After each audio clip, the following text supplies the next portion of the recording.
Hello, my name is Reese Bergen. I am adjunct professor of saxophone at Lone Star College Montgomery, and I also maintain a saxophone studio in the Woodlands, Texas. I'm very excited to bring this video to you.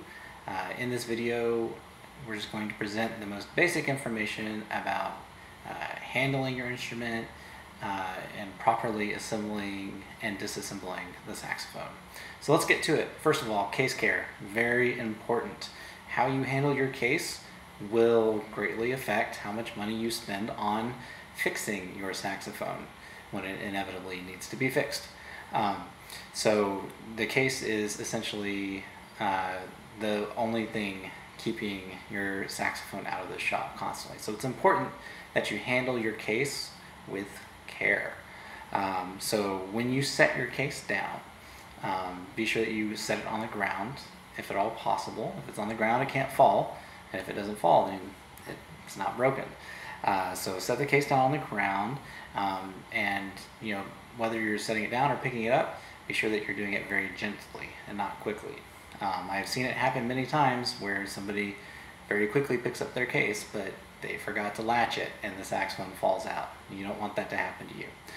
So set it down, pick it up nice and gently. Be sure that when you set it down, if your case has latches, that the latches are opening up. If you're pulling up on them like that, then it's good. If you find that you're grabbing the latches and pulling them down, you're in for a world of hurt. If you open the case like that, the saxophone falls out and you get to go to the shop. Yay! So don't do that. If you're not sure whether the latches are opening up or down, just look at the top of the case. If you see a logo, then odds are you're good to go. Most saxophone cases have a logo, so that if it's placed properly on the ground and in a way that it's going to open up correctly, you should see a logo. If you don't see a logo, just flip it over and you'll be good.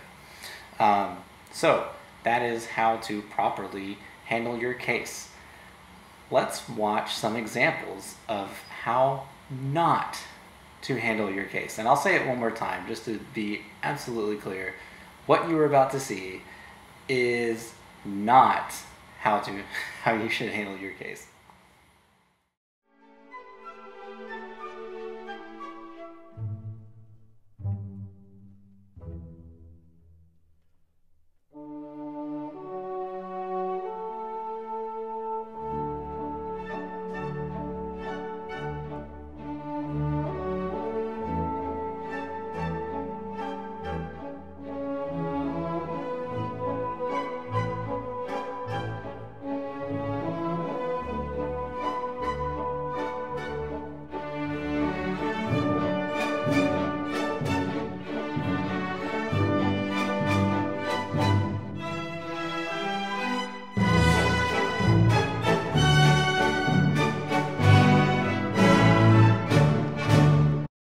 Alright, so that's how not to handle your saxophone case.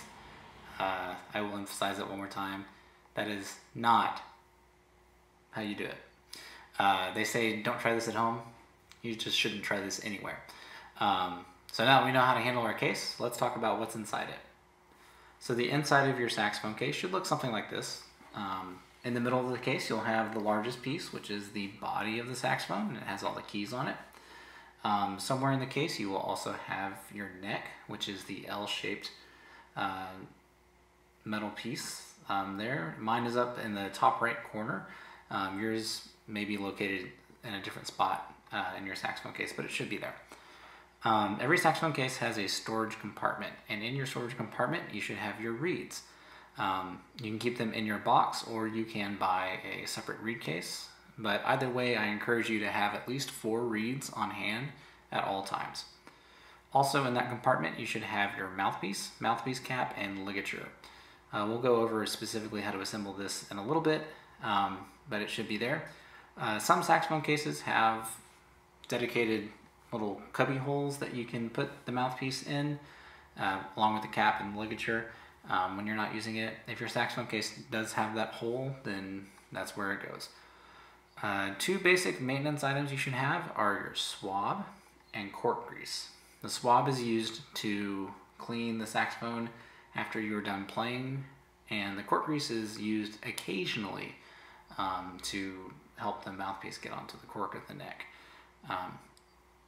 So you only use that occasionally, not every time.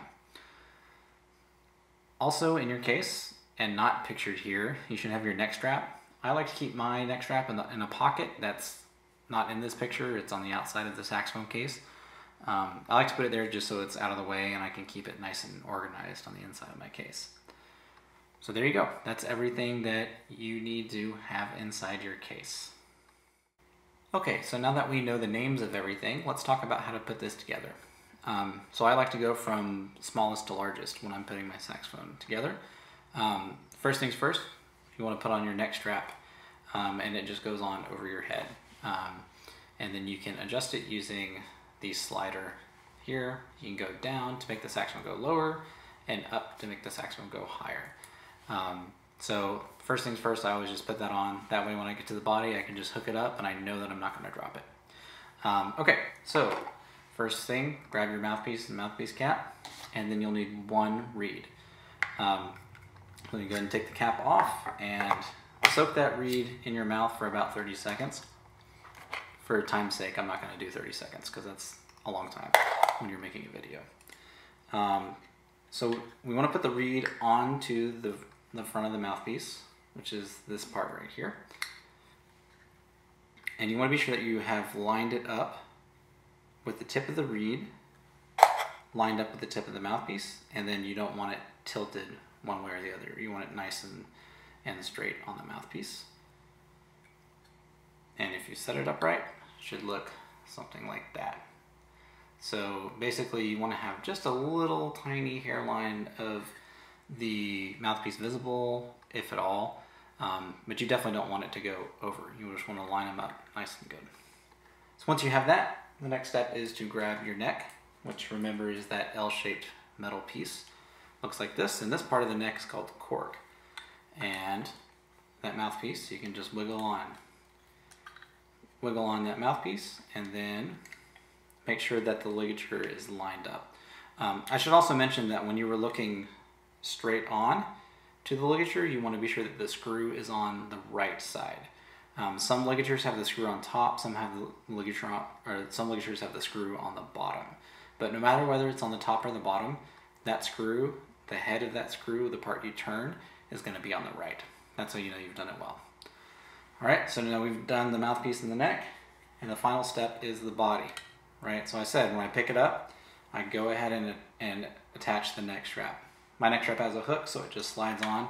Yours might have a clip. So now that I've got it secured to the neck strap and I know I'm not going to drop it, then I'm going to loosen this screw that's right here on the top of the body. I'm going to slide that neck in and line it up with my face.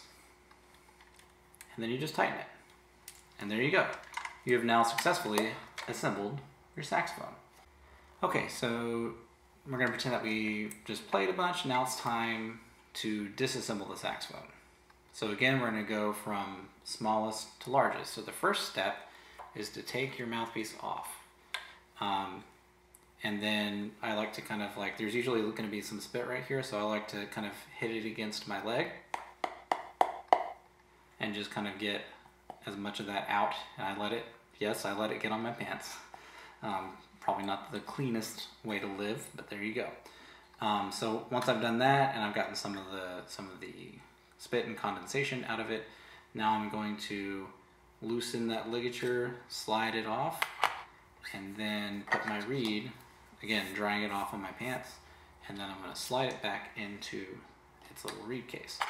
Now the ligature goes back on. You don't have to tighten it all the way when there's no reed. And then mouthpiece cap on, and that goes back in my case. So that was the mouthpiece. Now we're left with the neck and the body. And so now is where we're gonna swab. So the way a swab works is it just soaks up condensation on the inside of your saxophone. All swabs will have some kind of fabric or felt end and then a string. And at the other end of the string is some kind of weight, right? So mine is just a little weight right there. And so that weight will go inside your bell, like so. And then you feed the rest of the string through. And now is the part where you gotta be really careful, because we're gonna turn the saxophone upside down, and then that weight is gonna fall through the end. So probably the easiest way to do it is to do it in your lap. I'm gonna hold it so that you can see what I'm doing, but you wanna do this in your lap so that you don't drop your saxophone. But you're gonna slowly tilt it, and sometimes it doesn't cooperate with you. There we go. Slowly tilt it, and boom, the weight fell out the other end of the neck, and then you just pull it through. Now, I have a silk swab. So the silk swab is really good at pulling through the entire body and neck of the saxophone. Not all swabs can do that. So if you've got one of those kind of default swabs that come in your case that kind of have just a felt pad and a really short string, you'll actually want to take off the neck and just swab the body. Otherwise, your swab might get stuck, right? If you're not sure, try to pull it through the neck by itself, and do it slowly. And if it starts feeling tight, do not pull it through. Pull it back out the way you had it, and don't try to pull it through the thin end of the neck. Otherwise, it'll get stuck. So that's how you can figure out if you have a swab that will work that way. Or you could just buy a silk swab, because I think I got mine on Amazon, and it wasn't too bad in terms of price. So there. So I swab my saxophone. Next thing is to unscrew right here, take the neck off, and once I've got that neck off, then I'm going to put it in my case. And now finally the body will go into the case. Oh, I should say, I need to put my end cap in right there. Right, so this end cap is actually really important. So the end cap protects this key right here. You see it sticks out? So if it's just in your case like this, then sometimes this key starts to bear some weight, and that's not good. So you want to put that in there and when your saxophone's in the case. Yep. And then I just put that in my case. And there we go. Disassembly is finished. One final thing I need to mention, cork grease. This is used just in case you're trying to put your mouthpiece on the neck and it's not cooperating with you. So if you find yourself really having to bear down and it's not going, just stop, take the mouthpiece off, because it's time to use some cork grease. Cork grease is very, very easy to use. What we do is we take the top off, and it kind of functions like chapstick for a lot of cork grease, and you just be sure you've got some ready to go. And I just used 4 dots. 1, 2, 3, 4. North, south, east, west. That's all you need. That's a very small amount. And then just wiggle it, turn it. What I'm doing here is I'm spinning the mouthpiece all the way around, and I'm really spreading that cork grease around. I'm just going to be extra sure that I've got it greased. Once you do that, it should go on a little bit easier. You shouldn't have to really struggle with it. If you find that you've been using cork grease for a few days and you're having to use it pretty much every time, that just means that your cork is too big. That can be fixed. All you need to do is take it into your shop and tell the tech, hey, my cork is too thick, and they'll take some really fine grit sandpaper and they'll sand it down themselves. Do not use sandpaper and on your own cork. You have to really know what you're doing, because if you do it down too thin, that causes a lot of problems for tuning and for response. So you want to be sure that you're trusting a professional to adjust your cork. Okay, and with that, we are finished with our video for today.